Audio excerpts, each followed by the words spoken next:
철이 든다는 게 뭘까요? 사람이 철이 들었다. 네, 뭔 쇠붙이가 들었다는 말은 아니죠. 네. 철이 들었다. 저 사람은 철이 안 들었다. 나이가 먹으면 철이 들까요? 나이하고 상관없어. 뭐 속설에 그런 속설이 있는데 남자는 언제 철이 드는가? 죽어야 철이 든다. 뭐 그런 말이 있을 정도니 나이에 상관이 없는 것 같다라는 생각이 듭니다. 근데 여자라고 해서 다 철이 다 드는 건 아니다. 철 없는 여자도 있다 없다? 있다. 예. 철이 든다는 말은 삶에서 경험과 지혜를 통해서 성숙해지고 책임감 있는 사람이 된다는 뜻일 것 같습니다. 그래서 자신과 타인에 대한 이해와 배려가 많아지는 거예요.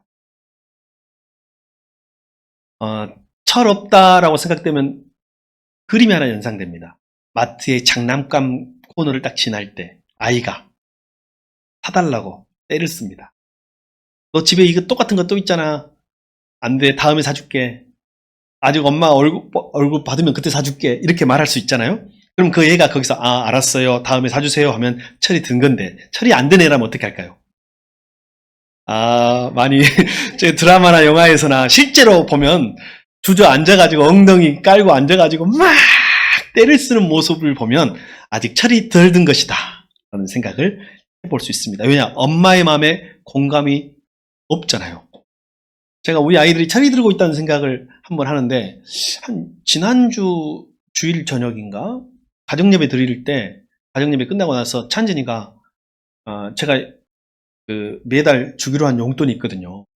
근데 요즘에 알바를 해요. 그래서 수입이 좀 있잖아요. 제가 조금 용돈을 덜 줬거든요.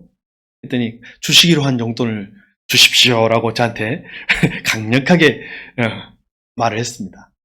너 돈을 벌면서도 그러냐 했더니 부족하다는 거예요. 이번 달은. 옆에서 동생 찬유가 그전에는 그런 게 없었는데 이렇게 말하는 거예요. 형, 아빠 돈 없어. 형, 아빠 얼굴 얼마인 줄 알아? 아빠 월급 너무 작아. 돈이 없어. 올해 아빠 돈 많이 들어가. 할머니도 아프고 막 이렇게 이야기를 하는데 제가 웃었거든요. 하나는 아빠 돈 없어. 이 말이 좀 씁쓸하더라고요. 그러면서 한편으로는 이게 철이 들어가는구나 라는 생각을 좀 해봤습니다. 철이 들었다라는 것의 중요한 특징은 뭐냐면요. 책임감을 갖게 된답니다. 그 사람이 책임감을 갖게 되면 한 남자로서 한 여자로서 아니면 한 가정에서 자기 위치에서 책임감을 갖게 되면 그 사람은 철이 든 거예요. 누가 시키지 않아도 설거지가 쌓여 있어서 설거지를 한다. 그럼 좀 철이 든 겁니다. 아이들이라도. 그리고 감정의 조절 능력이 조금 생긴답니다. 철이 들면. 철이 안 들면 충동적으로 아까 그 아이처럼 떼쓴 아이처럼 충동적으로 일을 해요. 행동해요. 그런데 신중하게 판단하고 감정과 이성 사이에서 밸런스를 맞춰가지고 충동적으로 하지 않아요. 그리고 타인에 대한 이해 능력이 커진답니다. 공감 능력. 방금 말했던 그런 거예요. 아빠 없어. 이것도 공감 능력이잖아요. 그리고 딸들이 결혼을 하거나 시집 가거나 어떤 인생의 어떤 애를 키우면서 또는 남편 때문에 어려움을 당할 때 누구 생각이 나요? 엄마 생각이 나잖아. 우리 엄마도 그랬겠구나. 그때 우리가 못 알아줬구나. 이런 공감 능력이 생겨. 딸들이 엄마들한테 좀 더 잘하잖아요. 또 신기하게도 아들들은 아빠를 좀 생각하는 것이 또 생기는 것 같더라고요. 보니까. 그리고 삶의 우선순위가 바뀝니다. 철이 안 들었을 때는, 덜 들었을 때는 누구 중심이냐면 자기 중심이에요. 내가 하고 싶은 일, 내가 먹고 싶은 거. 근데 철을 들면요. 상대를 배려를 하고 삶의 우선순위가 바뀌는 것 같아요. 그리고 가족이 우선순위가 되고 공동체가 우선순위가 되고 단기 목표보다는 장기 목표에 집중하게 되는 것입니다. 그리고 철이 든다는 것은 실패와 고통을 수용하게 됩니다. 철이 안 될 때는요, 나의 실패를 용납을 못해요. 계속 잘만 되어서 성공만 한 사람이 한 번 실패하면 더 큰 좌절을 합니다. 근데 경험도 해보면서, 아, 그래, 인생이 내 마음대로 되는 게 아니야. 내 뜻대로 되는 게 아니야. 아, 그래, 그래서 하나님을 찾게 돼야지. 이렇게 되면서 사람은 실패와 고통을 통해서 그걸 수용하는 능력이 생기고 그것이 철이 들었다라고 말하게 되는 것입니다. 어째 여러분 철 오래 좀 들었습니까? 그러면 사람을 언제 철이 들까요? 비슷한 질문일 수도 있는데 사람마다 나이마다 다 다르지만 중요한 책임을 맡았을 때 철이 든답니다.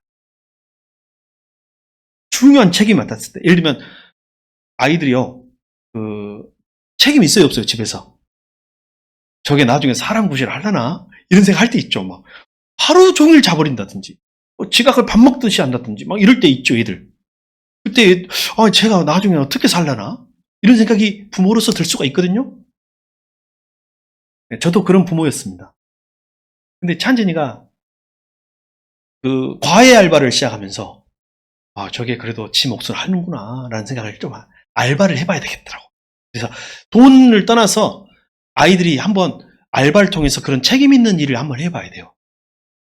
그래서 시간을 엄수하거나 그 아이와의 신뢰관계를 쌓아가면서 부모에게도 신뢰를 쌓으면서 이렇게 하면서 보면 책임을 맡아야 철이 듭니다. 그래서 첫 직장을 잡아가지고 첫 직책이 지워졌을 때 사람은 한번 성숙해요. 그리고 결혼을 통해 성숙합니다. 아내가 되고 남편이 되면서 또 사위도 되고 며느리도 되면서 책임을 맡으면서 사람은 조금 더 성숙해집니다. 자녀의 출산으로 인해서 성숙해집니다. 책임이라는 게. 사실은 이 어린아이는 나 없으면 죽는 존재예요. 그죠?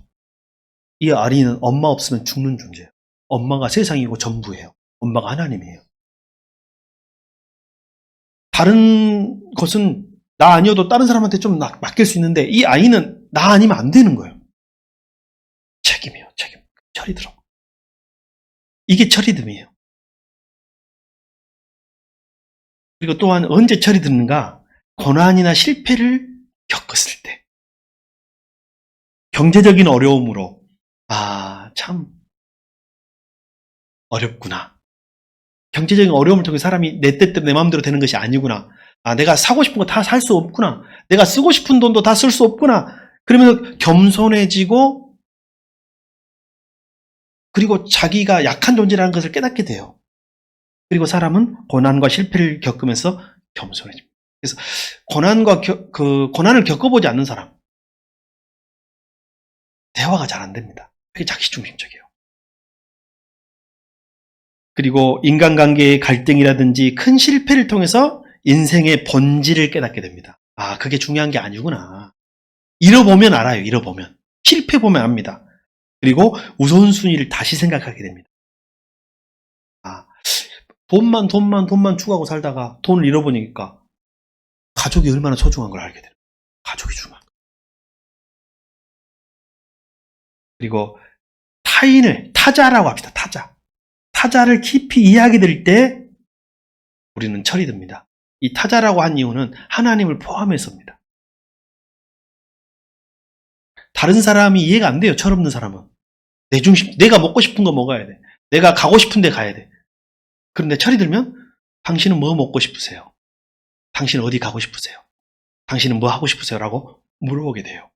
그런 일들을 통해서 관계 속에서 사람은 철이 듭니다. 신앙에도 철이 들까요? 영적 성숙. 영적으로 철이 든다는 것도 필요한데 저는 기본 원리는 같다고 생각합니다. 철이 든다는 것의 기본 원리는 똑같습니다. 책임감. 가끔 보면 우리 큰 누님이요. 정서적으로는 그리스도인이었는데 아직까지 교회를 안 나갔었어요. 맨날 기도한다고 하고 막 하면서도 교회는 안 나가더라고요. 최근에 올해 교회를 나갑니다. 나이가 이제 있죠. 저희 큰 누님이니까. 가자마자 사람들이 집사라고 부른다는 거예요, 자기를. 교회를 처음 나갔는데 그냥 교회에서는 이렇게 호칭으로 많이 불러주잖아요. 집사님 하잖아요. 집사라고 부른다는 거죠. 집사라고 부르는데 그 교회는 또 세일을 하는 거죠. 세일은 목장의 미국식이라고 생각하면 됩니다. 세일을 하는데 세일을 나오라 해서 또 세일을 나갔다는 거죠. 세일을 나가고 무엇을 하면서 책임이 주어지잖아요. 가지고 지난번에 만날 때하고 이번에 교회 등록해서 다닌다고 할 때하고 달라졌더라고요. 어제 만났습니다. 어제 어머니 보러 오셨거든요. 그래서 제가 책임감이란 중요하구나. 그래서 어떤 사람이 우리가 봤을 때는 안 되는데 직분이 주어졌을 때 믿음이 확 성장하는 경우를 집사가 됐다니 심지어는요 장로 자격이 없어 보이는데 장로가 되면 정말 장로의 이름대로 잘하는 사람들도 나와요. 가끔은 그런 직분도 필요하다는 생각이 들 때가 있습니다. 근데 어떤 사람은 잘할 사람인데 시켜놨더니 못하는 사람도 있어요, 없어요? 네, 그런 사람도 있습니다. 또는 감정 조절 능력. 신앙인들은 여러분 솔직히 말해 감정 조절 능력이 우리가 교회 신앙생활 할 때 참 어려울 때가 있거든요. 근데 세상 같으면 어떻게 해요, 여러분?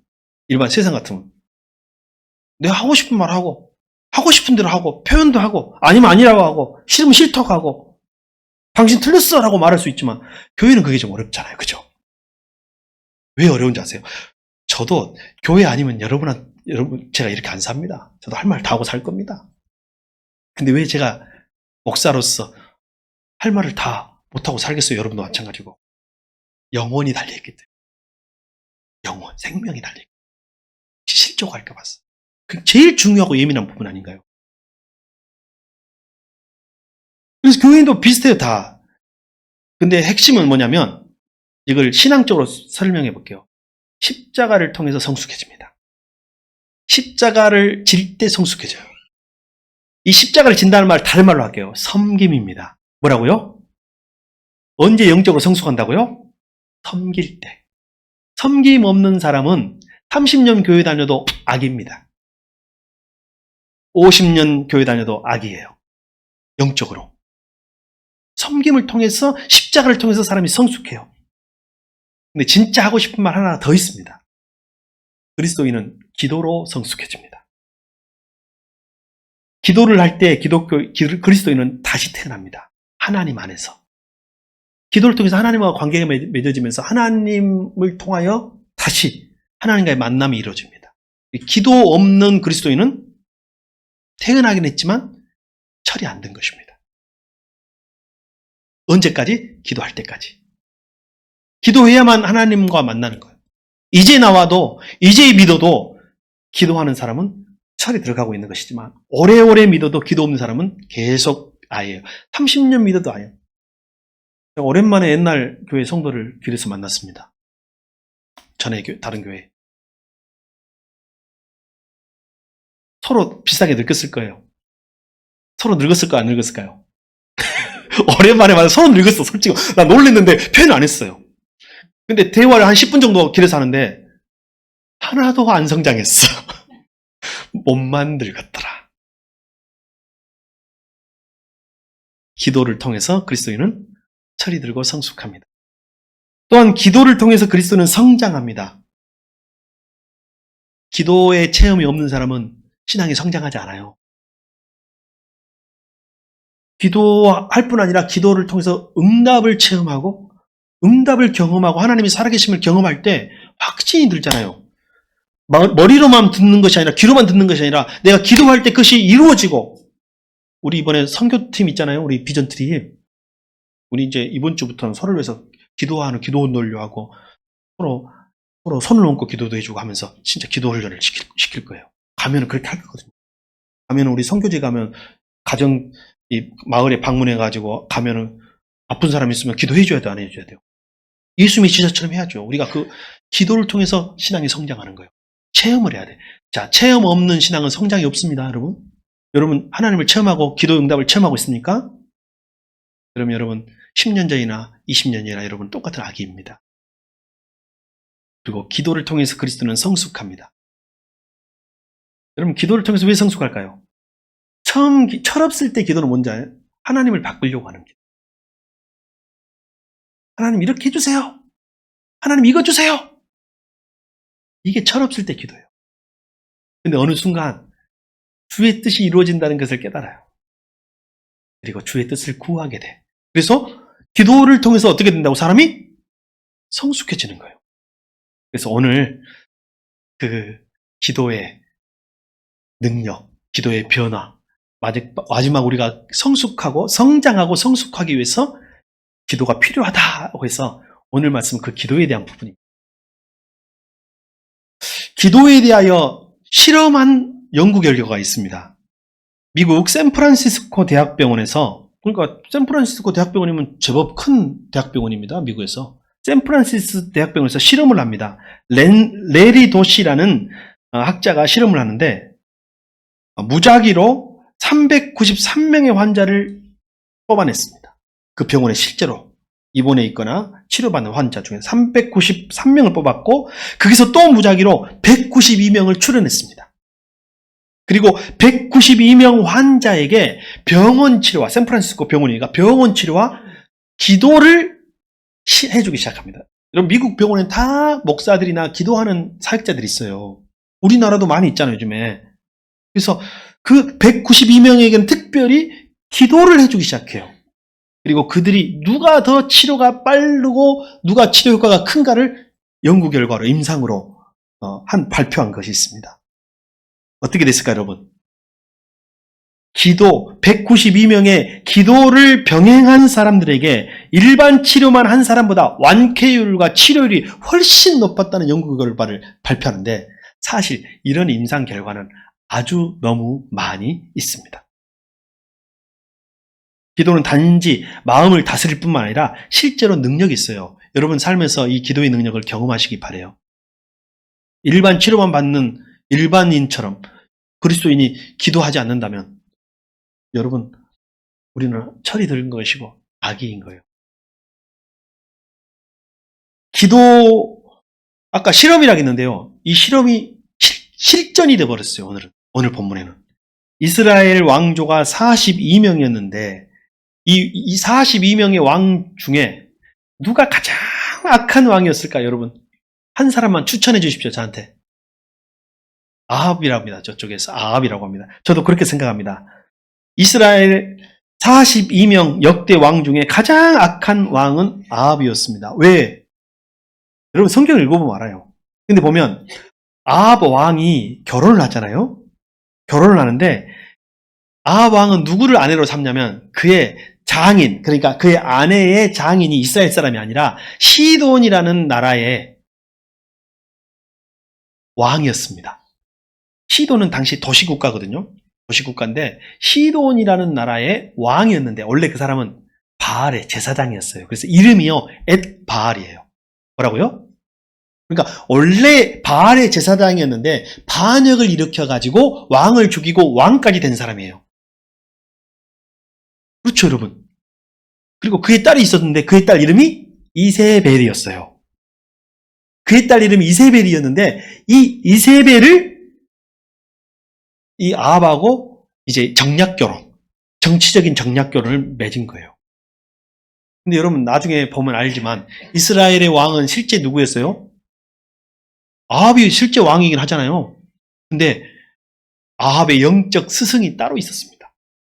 그의 아내, 이방 제사장의 딸, 우상 숭배자 이세벨이 그의 실제 누구였어요? 영적 스승이었어요. 왕으로서 자기가 결단한 것이 하나도 없어요. 완전히 영적으로 종속돼 있어요. 누구에게? 이세벨에게. 제가 그런 말 일부러 안 했는데 일부는 우리나라 현 상황과 비슷하다라는 말을 누군가 하더라고요. 일부 예배 때. 그런 것 같아요. 영적으로 종속돼 있어서 그는 절대로 자기 아내 이세벨 없이는 어떤 것도 하지 못해요. 시킨 대로 해요. 심지어는요. 이스라엘에서 하나님의 선지자들을 집단 학살합니다. 아합과 이세벨이. 근데 그것을 허락을 해요. 누가요? 왕 아합이. 누구 때문에? 아내 이세벨 때문에. 이때 참다가 엘리야 선지자가 아합 왕을 찾아갑니다. 누가 참 신이십니까? 하나님이십니까? 바알입니까? 그러니까 아합 왕이 말을 못하지만 자기 속으로는 누구를 따르고 있어요, 지금? 이세벨이라는 이방 여인, 이방 제사장의 딸을 따르고 있잖아요. 아합의 제사장이에요. 지금 바알과 아세라의 제사장으로 지금 이세벨도 있는 거예요. 그걸 따르고 있으니까, 그래서 이것을 뒤집을 방법은 한 가지밖에 없는, 기도밖에 없다고 생각하고 제안을 합니다. 영적 전쟁, 전투. 이것을 통해서 아까 실험이라고 했는데 실전적 실험을 하죠. 지는 사람은, 내게에서 지는 사람은 죽는 거예요. 뭐라고 했냐면, 우리 갈멜산의 꼭대기에 제단을 쌓고 당신이 전국에서 바알과 아세라 선지자를 다 불러라. 그리고 바알과 아세라라는 그들 신과 우리가 믿는, 내가 믿는 여호와 하나님과 누가 참신인지 겨루어 보자. 기도에서 누가 응답해 주는 신인지, 누가 살아있는 신인지 겨루어 보자. 라고 결투 신청을 하는 거예요. 그리고 오늘 우리가 읽은 본문은 어디예요? 갈멜산 정상입니다. 근데 갈멜산 정상에서 제일 먼저 한 것이 무너진 여호와의 단을 다시 쌓았다고 했어요. 그 말은 뭔 말이에요? 무엇이 무너져 있었다는 거예요? 여호와의 단이 무너져 있었다는 거예요. 그러니까 하나님께 예배하는 여호와의 그 제사단이 있었는데 왜 무너졌을까요? 첫 번째, 제사를 하지 않았기 때문에. 두 번째, 누군가 의도적으로 무너뜨렸겠죠. 누가 무너뜨렸을까요? 우상 숭배자들이 무너뜨렸다. 그래서 엘리야가 백성들과 제일 먼저 한 것은 뭐예요? 갈멜산을 올라가가지고 제단을 쌓는 거예요. 제단을 쌓고 어떻게 했어요? 거기다가 고랑을 팔았어요. 고랑을 파는 이유는 지금은 여러분 우리는 모르는데 나중에 성경 읽다 보면 나와요. 도랑을 파요. 도랑을. 물이 흐르는 도랑을 파. 산꼭대기에 무슨 도랑을 팠을까? 근데 거기다가 또 돌로 제단을 쌓고 흙으로 그것을 또 메우고 그 위에 나무를 쌓아요. 장작을. 그리고 그 장작 위에 소를 잘라가지고 각을 떠가지고 거기다 얹었어요. 이게 좋은 말로 성경적인 언어로 하면 제단을 쌓고 제사 제물을 올린 거지만 요즘 우리가 생활용으로 하면 고기를 통 바베큐 하듯이 올린 것입니다. 근데 놀라운 것은 그 바알과 아세라 선지자는 총 합이 몇 명이었어요? 850명. 몇 명? 전국에서 다 모았어요. 그러니까 놀랍죠, 여러분. 전국에 1000명 가까운 바알과 아세라 제사장이 있었다는 거예요, 당시에. 이스라엘에서.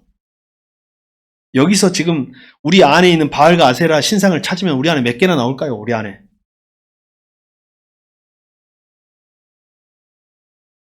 전국은 아니니까 85개는 나오지 않을까 싶습니다.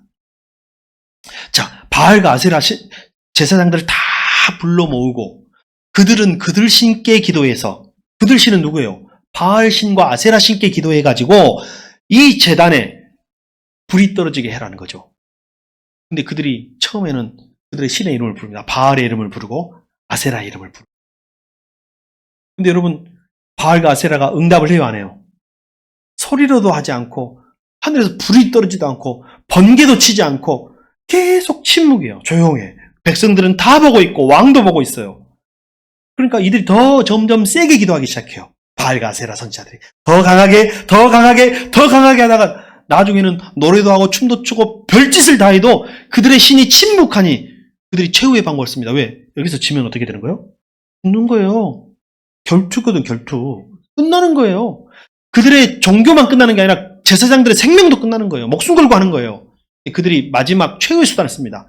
자기 몸을 자해하고 상해합니다. 몸을 칼로 자기 몸을 막 긋고 막 여러 가지로 막 하니까 몸에 피가 뚝뚝뚝 떨어지도록 만들면서 자기를 자해하면서 자기들의 신께 기도합니다. 그러나 그들의 신은 침묵해요. 여러분, 신앙생활에서 이 정도는 경험해야 신앙이 성장해요. 여러분 삶 속에 이런 신앙이, 이런 기도의 응답의 신앙이 없다면 여러분 아직도 악입니다. 자, 그들이 실패했어요. 그리고 엘리야 선지자가 한술 더 뜹니다. 이제 엘리야 선지자 차례가 됐잖아요. 백성들에게 말합니다. 양동이에 물을 길어와서 제단 나무와 돌과 흙과 재물 위에 뿌리시오. 한 백성들이 막 갖고 막 흠뻑 뿌려요. 흠뻑 뿌렸는데 한 번 더 또 뿌려. 한 번 더 해서 총 3차례를 물을 갖다가 부어가지고 거기서 물이 줄줄줄 흘러내려가지고 아까 파놨던 도랑을 왜 판지 알겠죠?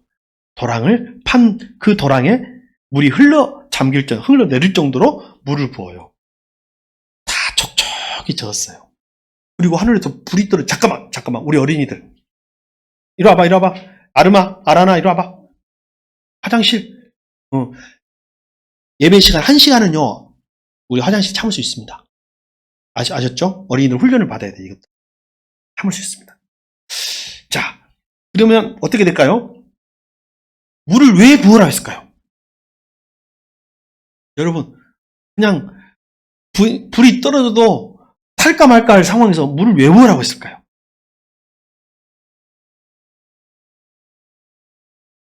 나중에 딴소리 할까 봐서 그러는 거예요. 확실하게 이건 하나님이 하셨다. 성냥불을 아무리 붙이고 아무리 부싯돌로 붙이고 해도 불씨를 넣어도 다 젖어있는 상황에서 태우기가 어렵잖아요. 이것은 하나님 아니면 할 수 없는 거예요. 아브라함에게 아들을 주셨는데 왜 100살을 되어서야 주셨을까요? 조금 젊었을 때 아들을 주셨더라면 그 아기는 누구 힘으로 낳은 거예요? 자기의 힘으로 아들을 낳은 거잖아요.